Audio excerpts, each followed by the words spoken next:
Here, everyone. We'll go ahead and get started. We'll first be joined by Sean McNeil. Please use the raised hand feature to ask questions, and we'll start with Greg Hunter. So, Sean, just give me your thoughts on I guess the Kansas game, and then before that the Oklahoma State win. I mean, where are you guys in terms of your overall play right now, do you think?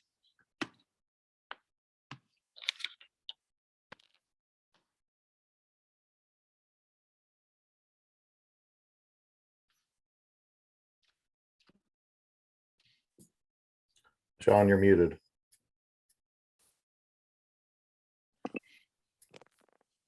You hear me now? Yeah, we can hear you. Go ahead.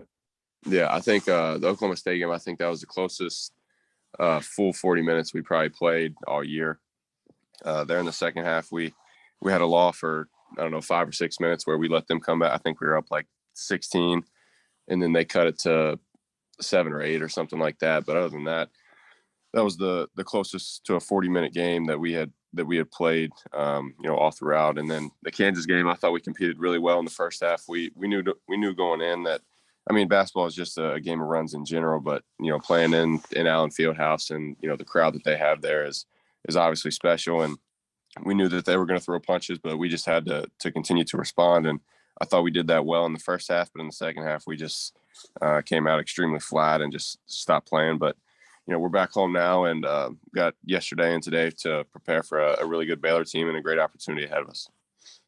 Quick follow-up then, Sean. Are teams defending you different this year than maybe they did last year, just you personally, without Taz and Derek around? Or are you getting more attention?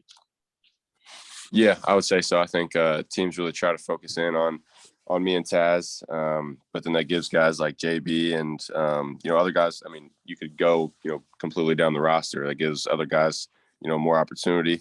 But yeah, I think teams are playing me a little different this year just because we don't have a guy like Deuce to create. Deuce was obviously a unique player, but yeah, I think they are playing me a little bit different. Questions for Sean, please use the raised hand feature. And we'll go to Justin Jackson.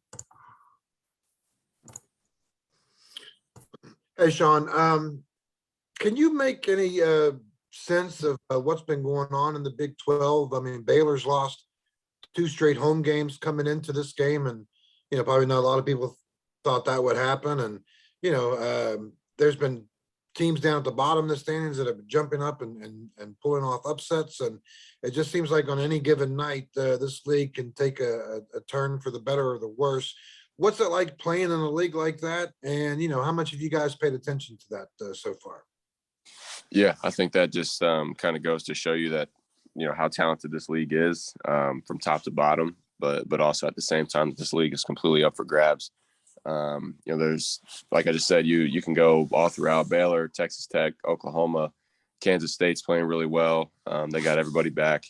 I mean, any team, you name it, they can win on any given night. So you got to come ready to play. You can't overlook any type of team. But as far as looking into it, we try to not really do that. Just trying to take it day by day and worrying about us. Upsets are bound to happen, I'm sure. Just trying to avoid it, with us happening and things like that. But we're just trying to focus on ourselves and let the outside noise happen. It's always going to be there, but we're just trying to remain focused on what we got to do. And then, what's your take on Baylor's lost 2 straight, both at home? Now they're on the road coming into this one. Well, what's your take on that? Baylor's a really good team. They're really talented, extremely well coached. And it's surprising that they lost 2 at home. So we know that they're going to come in here really looking for a win, and we just got to be that more prepared. We got to be extremely focused, dial in today in practice, go over the game plan and figure out what we need to do to make it 3 straight losses for them.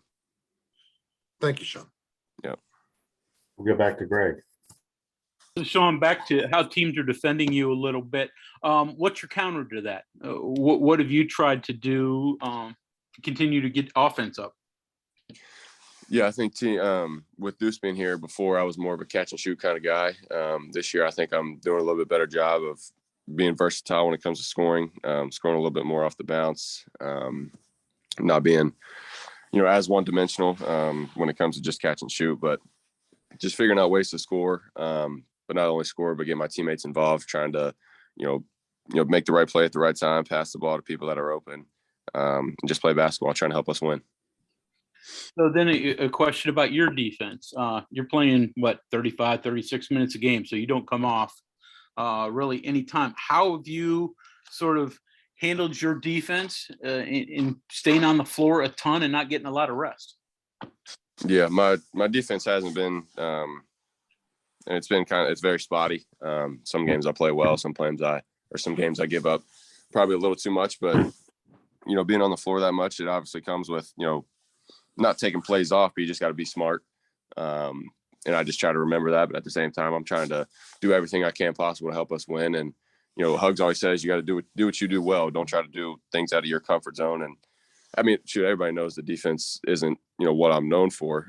It's not taking plays off, but just being smart and just trying to give my body the best chance it is to help us win. Ryan Fritz. Hey, Sean, sorry, you're struggling with the unmute button there. You mentioned before that you guys were flat coming out of the halftime at Kansas. Is that something as a player you can feel before you even go out there, like in shoot arounds? And is there anything as a player you can do to try and prevent that? I'm sure there's sometimes you could tell. I didn't feel it going into the Kansas game. In the first half, I mean, kind of speaks for itself. We were up 6 or 7 or whatever it was, and we were competing right there with them. In the second half, I kind of felt good about it. I mean, it was a 2-point ball game, and it was anybody's game. It was completely up for grabs. So I mean, I'm sure it's sometime. I mean, probably more in the beginning of the game, you could be able to tell, but I had no sort of forewarning that that would happen, and I don't think anybody else did either.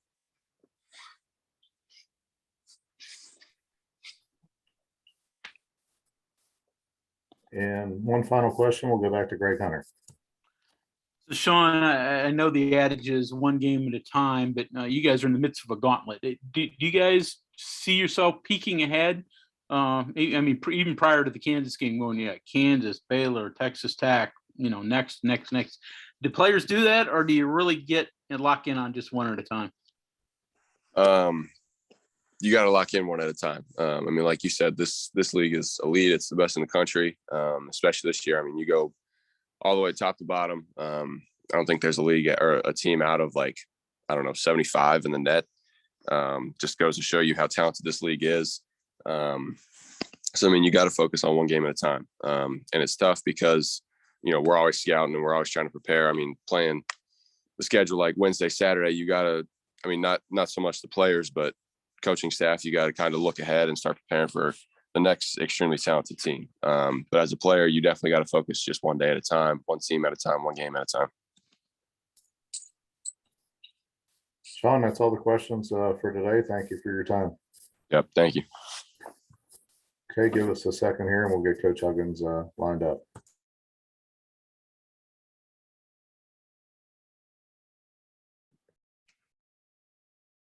Can you hear us, Miss?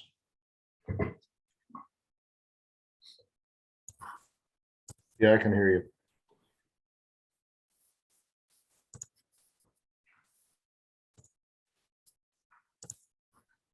Okay, we'll go ahead and take questions for Coach Huggins. I'll use the raised hand feature. The first is Greg Hunter. So Bob, just start with Baylor. What do you see from them? How different are they from last year? Oh, I don't think they're a whole lot different. I mean, their guards may not shoot it quite as consistent as they did a year ago, but they're good. And they can create. They create really good shots for themselves. They create for others. Their two bigs, I think, have gotten much, much, much better. They brought in a freshman who plays on the wing at 6'6" and really, really athletic. And they're just, you combine that with Mayer, who is every bit of 6'10" and plays on the perimeter. I mean, they're hard to match up with.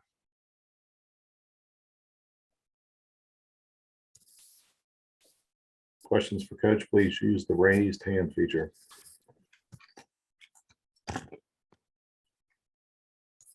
And we'll go to Justin. Hey, Coach, I was just wondering, obviously, Baylor, it's been kind of they start off the year 15-0, and now they've lost 2 in a row at home. Just by looking at it on paper, it looks like they just kind of failed to make shots. But did you see anything else in those 2 losses, as compared to what they were doing with the 15 wins? I think Sean said it best. They're playing in the hardest league in America. This league is hard, and the coaching in this league is fantastic. I think I was told earlier today that all 10 teams are ranked in like the top 75 in the net. Right. I think Kansas State being the lowest. You just don't get a break in this league. We were in the Big East when I got here, and there were teams that quite honestly were a break. There's no breaks in this league. And the travel in this league's hard. So, I mean, I think there's a lot of things. There's a lot of variables. And sometimes you just miss shots. And I think they went through a little stretch there where they weren't making shots as consistently as what they were earlier in the year. We seem to do that by half instead of by game. Let's go to Greg Terry. Bob, they're still obviously a very strong defensive team. What kind of challenges did they present for you there? And I know after the Kansas game, you mentioned kind of needing to get some more in transition. How do you kind of get that working against Baylor? Well, you got to rebound it, outlet, and run. We have had a hard time rebounding. It's hard to run when you don't rebound. And we just haven't rebounded it as consistently as what we need to. It's hard to work on outlet passes and those kind of things for a very long time because you got so many other things that you got to do. And in our league, there's people play a lot of variety of things. Baylor's not just going to play us man to man. They're going to play zone. They're going to press a little bit, which I think everybody in our league does. They kind of throw something out there to see if it sticks. And if it sticks, they stay with it longer. And if it doesn't stick, they'll go to something else. And I think Scott's one of the guys that's really got that figured out. Back to Greg. Hunter. So Bob, where is Taz? You talked about him after the loss to Kansas, that he wasn't 100%. He's still trying to recover from COVID and get his conditioning back. So where is he, and how do you do that when you want him to get conditioned, but you also don't want to push him too much to wear him down? So how does all that work? He didn't look like he was 100% yesterday. And obviously we didn't go full court yesterday. We didn't go up and down. We tried to get him out as much as we could, but still have him in enough that he knew what was going on. But he's not 100% yet. I'm not a doctor. I can't put a percentage on it, but I know he's not what he was. So with that said, I mean, where are you guys if he's not 100%? I mean, he's obviously such a huge part of what you're doing. Well, I think JB stepped up. I think JB stepped up to being a guy we can throw the ball to and can score. He's showed that against, I think, the best teams in our league. I mean, obviously it's kind of out of need because of Taz's situation, but I think JD's been terrific. JB. Bob Herschel. Yeah, hey, Coach, is it tougher to shake the metal scars after a game like that than to get the shooting back and that? I mean, you kind of indicated that the team stopped competing, and that's a mental thing. No, I don't think so. I think you're more probably excited about playing, ready to play to get the bad taste out of your mouth. I mean, I think that's been my experience over the years. I mean, I've been blessed to have some great competitors, which certainly helps. But I think whenever you take a beating that we took in Lawrence, I think everybody's kind of foaming at the mouth to get out and play again.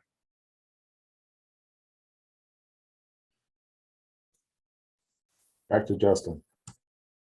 Hey, Coach, just was kind of interested in some of the matchups here. I mean, you mentioned their bigs. Thomba's obviously a big guy, and then the other big, who I'm not even going to try to pronounce his name, Jonathan, is another big guy. You mentioned Mayer, 6'10", kind of plays more like a guard. The size that they do have inside seems kind of versatile. They could do some different things with it. What kind of matchup problems are there for you guys? Well, they start 6'10", 6'8", 6'9", 6'3", 6 foot. So it's a lot of matchup problems. It's particularly when the guy we've been playing on everybody else's bigs is, I think he lists himself at 6'6". I think that's just an out and out barefaced lie. He's more 6'4", 6'5", you know. So I mean, yeah, I mean that's why they've had the run that they've had. They've got really good players. Greg Hunter. Bob, where's the development of James Okonkwo? You haven't played him in recent games. Is he healthy? Do you think you play him much down the stretch, or where is he? Well, in all honesty, I wanted to play him the last 2 games, and then then you start thinking, do I play him, where he's going to play maybe a game or 2, and because I don't know, obviously, what's going to happen down the road with playing in this league. And he really wasn't ready to play early on when we were playing teams that we could have got him in. Is it worth taking away a year away from him? Or do you redshirt him and he has 4 to go? And that's what we struggle with. He's getting better and better and better, and I think at some point in time, probably this year, he will be able to help us. But I don't know that you burn a year for that. That's what we go through as a staff is, and I know things are different now. With who knows, will the NCAA give everybody another COVID year? I mean, who knows? Who knows what they're doing? So it just makes it. I mean, I looked at him the Kansas game, but I mean, he's not going to come in and win the game. That's for sure. So why burn it? But the way he's been playing in practice, he's starting to catch on. And now you're talking about a guy came over here from England and went to Beckley Prep, and Justin does a fantastic job down there with those guys. But I mean, they're playing some of the best prep schools in the country. But he hasn't, he just hasn't had. He didn't grow up here playing in the summer leagues, playing in AAU. He just didn't. He doesn't have all that background. So, but the way our bigs are, I mean, I played Senny in practice more yesterday than I've ever played Senny. I mean, we got to do something because obviously what we're doing isn't working. Back to Hertz. Yeah, Bob, what's it like going through this league when, I mean, Kansas and Oklahoma State and Baylor are like three different animals that you play in a week. Different approaches, different skills, different ways of playing the game. What does that do to a team that's trying to find itself? Well, I think it's hard. Not just do they do different things, they do different things well. it's gotta be the best coached league in America. And you know, I've been in all kind of leagues. I mean, I was in leagues with MK Turk and Denny Crum and on and on and on. And I, you know, I was in the Big East when the Big East was the Big East. And you know, I don't think any of those leagues, top to bottom, were as good. Some of them were really terrific at the top, but the bottom was the bottom. You know, and I don't see that in this league. I don't see, you know, we sit there sometimes and we were playing a team that had 4 first-round draft picks. And my assistant kept saying to me how nervous he was that, man, are they good? I mean, this is the best team that we've played. And I said, well, just look at the fat guy in the suit down there. You'll feel better. And it's this league is hard. I mean, this is, you know, that we get that it's supposedly a football league, but the basketball in this league and the coaching in this league is fantastic. You mentioned foaming at the mouth after a game like the last one and being excited to get back out there and play. Is it easier to shake off a loss like that one where just everything went wrong and you know you just had one of those days, or a loss where you lose in the last second and could have won, should have won maybe? I honestly, I don't know our personnel well enough because we haven't gone through that before. You know, some guys are foaming at the mouth and can't wait to get out there, where other guys are like, oh, here we go again. And I don't, you can't get that out of practice. And you know, we really, other than what UAB and maybe one other team, really weren't tested in the Connecticut, UAB Connecticut. You know, we weren't as tested as what's maybe some years we are, or you have returning guys, or you have enough returning guys that kind of carry the load for you. We don't have a whole lot of returning guys. We don't have we don't have a bunch of people who are familiar and understand our culture. So, I mean, I'd be lying if I told you I had it figured out. I don't. Like Casazza. Hey, Bob, how are you? Good, Mike. I have 2 for you. Well, I guess 3. James can't redshirt, correct? He could, yeah. How would that work? He would get another year.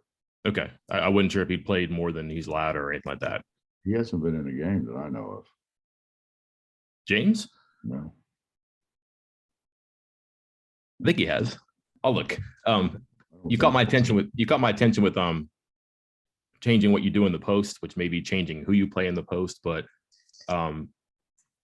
based on the way you all want to rebound and play defense and even get easier shots on offense, that seems like a significant change with I don't know, just getting something different. How many options exist to do something different with your bigs, offensively, defensively, whatever?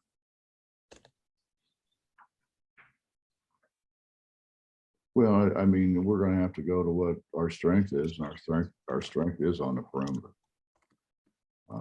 You know, with JB and Chaz and Sean, that's our strength. Excuse me. I wish we could score it close. You know, the best way to stop the bleeding is throw it close. I mean, when we didn't have a big guy the year we went to the Final Four, we had Deshaun, and so we could invert Day and throw it close and stop the bleeding, so to speak. We don't have anybody do that now. We tried to do that with Taz, and Taz is just too light in the loafers, you know. He just doesn't have enough girth to to duck in down there and score. He did it in junior college. I thought maybe he could do it there, but the people here are so much stronger and so much more athletic.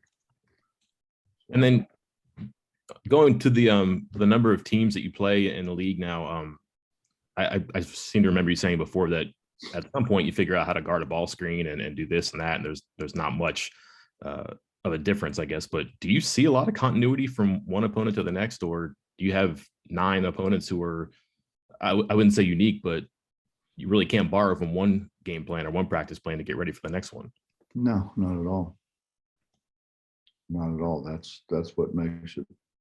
That's what makes the league so hard, and not just they don't do the same thing. What they do really well. So you don't see 2 teams in our league basically playing the same way. You don't see anybody else playing the way Baylor plays. And it's all personnel driven. It's all personnel driven. You try to do what you do to fit the people that you have to get the most out of them.